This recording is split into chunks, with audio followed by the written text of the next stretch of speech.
Hi Inderes TV. Scanfil released its Q4 last Friday, and today we will discuss about the company with our analyst Antti Viljakainen. So, related to the Q4, there was no room for surprises regarding the numbers since the tight guidance in December. How would you summarize it? Q4 was, of course, very much in line with the guidance that was given in December. But I would say as a highlight that even if Scanfil had to issue negative profit warning in December, Q4 actually was the best quarter the company had during the last year. Revenue decline organically was a bit milder than it was at the beginning of the year, and Scanfil still posted, I would say, decent reported EBIT margin, and if we exclude some 0 to minimal margin sales, it was actually pretty decent profitability for the company in Q4. So Scanfil's production machine seems to be working, but to get even better results, the company needs more top line. Yeah. Well, the SRX acquisition, that's from now on also included in the books. How does it affect the numbers, and how big percentage of the revenue in Q4 came from SRX? SRX revenue in Q4 was something like 11 million euros, and Scanfil's revenue was, if I remember correctly, something a bit north to 200 million euros. So we are talking about 4 to 5% of the revenue.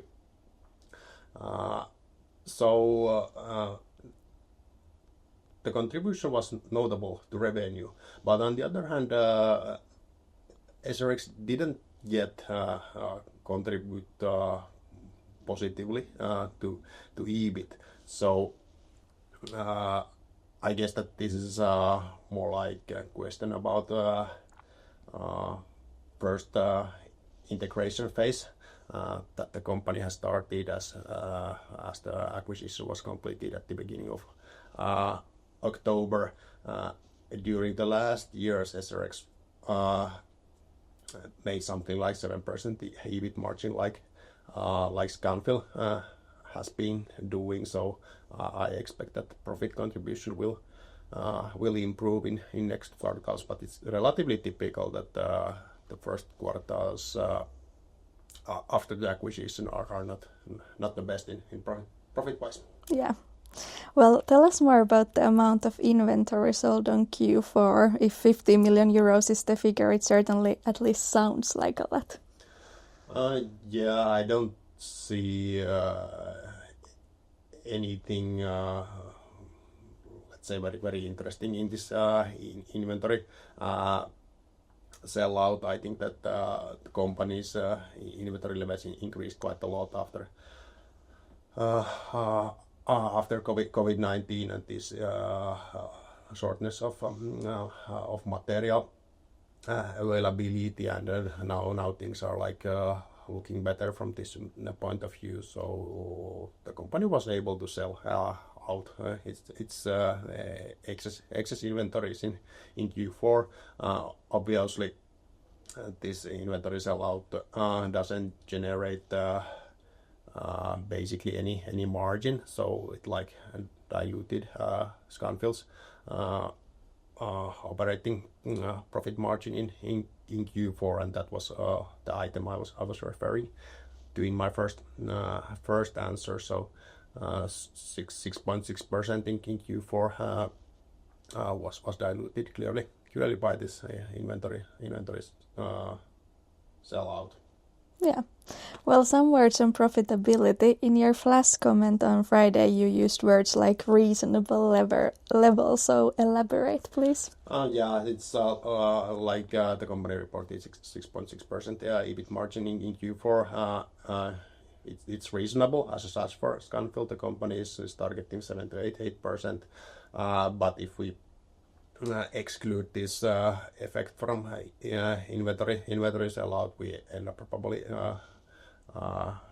7 point something in terms of EBIT margin, and it's actually more than reasonable, pretty good for Scanfil. So as I said, I think that the company's production machine as such is functioning well, but now it's more like a question about market demand and how much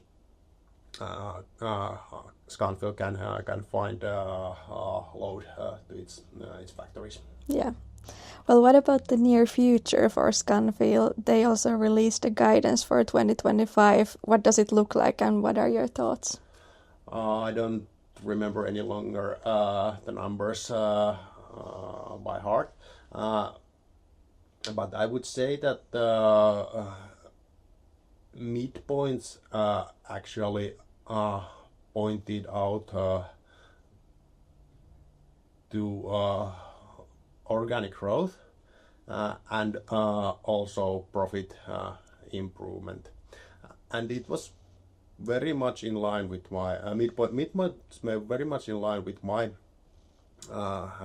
estimates that I had before the report. That I think the consensus estimates were also relatively similar. So basically, I didn't have to make any major estimate changes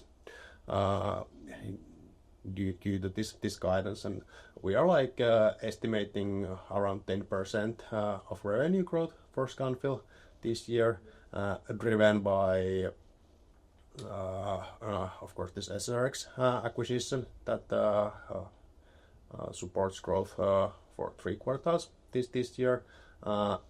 Second, the company has been relatively successful in new sales in 2024, and these deals should turn into production this year.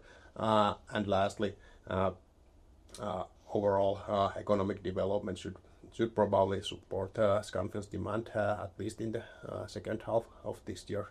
And this revenue growth should, in our papers, lead to similar kind of growth in operating profit. So we are expecting a relatively flattish margin as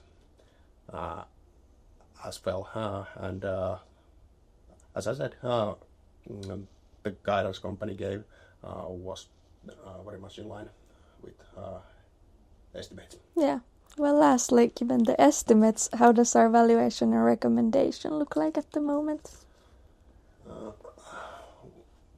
Valuation picture is relatively